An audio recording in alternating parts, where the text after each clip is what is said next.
everyone, this is Maki. Do you know the difference between a missile launcher and a grenade launcher? Both are weapons that fire explosive projectiles at the enemy. This time, I will share my perspective as a creator on how these differences can be expressed. This information should be useful for people who enjoy making dials to display gunpowder or drawing fan art. It should also be helpful for anyone who aims to create animations or games in the future. If you like, please support my channel by joining the 99-cent monthly membership. You will receive a name badge and comment stamps. Now, let's get started. This time, I would like to share some comments from Mr. Komatsuo. He is a highly skilled staff member who works as an animator, animation director, and anime director. He has worked on many Gundam series. He also directed the first film of Hathaway's, Flash.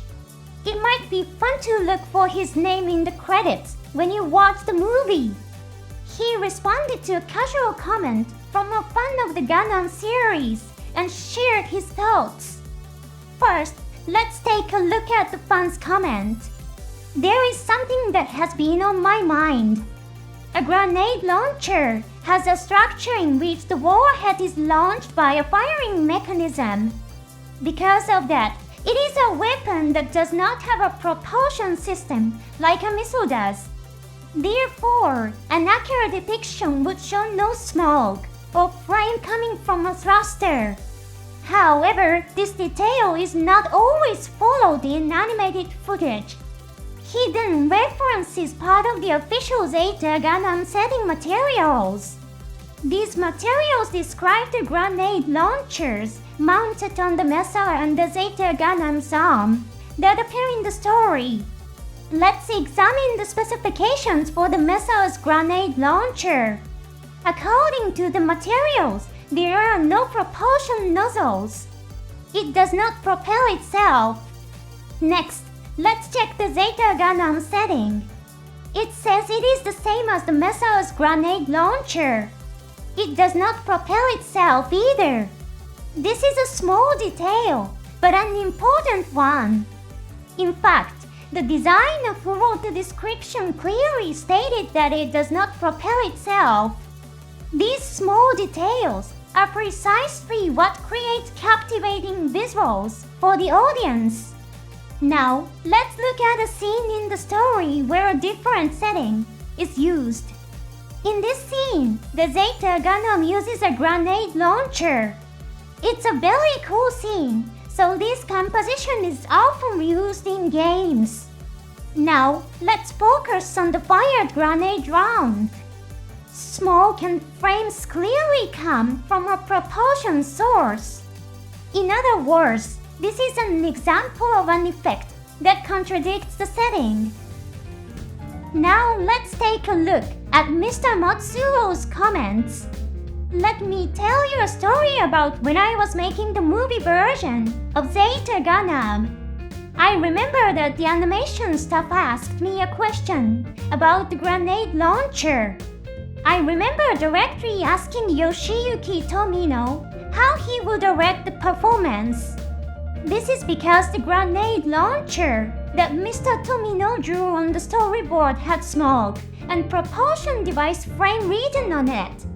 However, I don't remember how the final decision was made.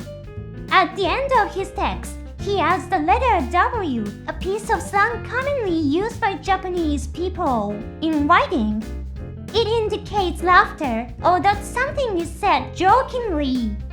In this passage, you can sense Mr. Matsuo giving a wry smile because he does not clearly remember the reason. Some readers may be disappointed by his comments. Others might get the impression that the production did not strictly adhere to the settings. However, that impression may change slightly when you read his next statement.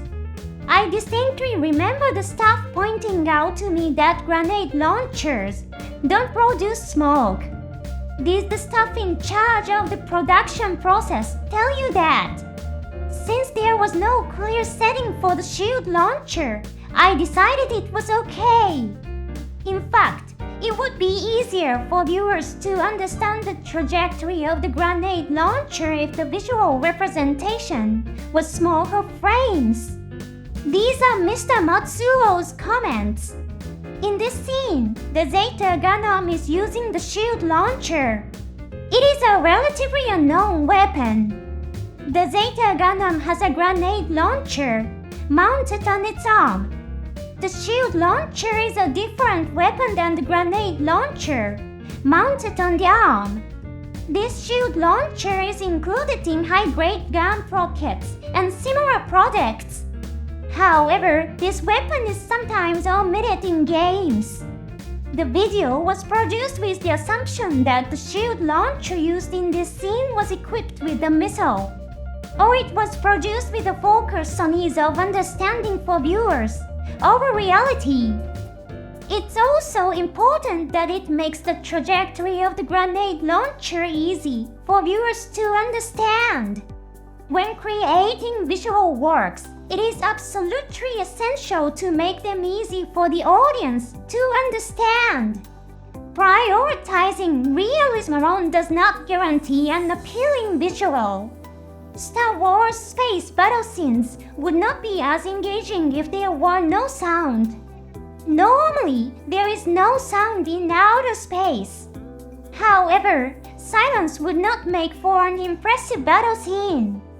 The same line of thinking applies here. While animation production staff value realism, their mission is to create appealing visuals. This explains why smoke and flames from propulsion are depicted coming from the grenade launcher. If you enjoy drawing fan art, I have one challenge for you. Draw 2 images, one with smoke and propulsion flames coming from a projectile fired from a grenade launcher, and one without smoke or flames. One focuses on realism and the other prioritizes clarity. Comparing the 2 images and writing down your impressions in your own words can make for a meaningful experience. Which do you prioritize, more realism or clarity? Or do you explore a staging method that values both? Exploring your own way of thinking from various angles will surely make your work more appealing. Paying attention to these elements when watching battle scenes in the Gundam series can also be a fun experience.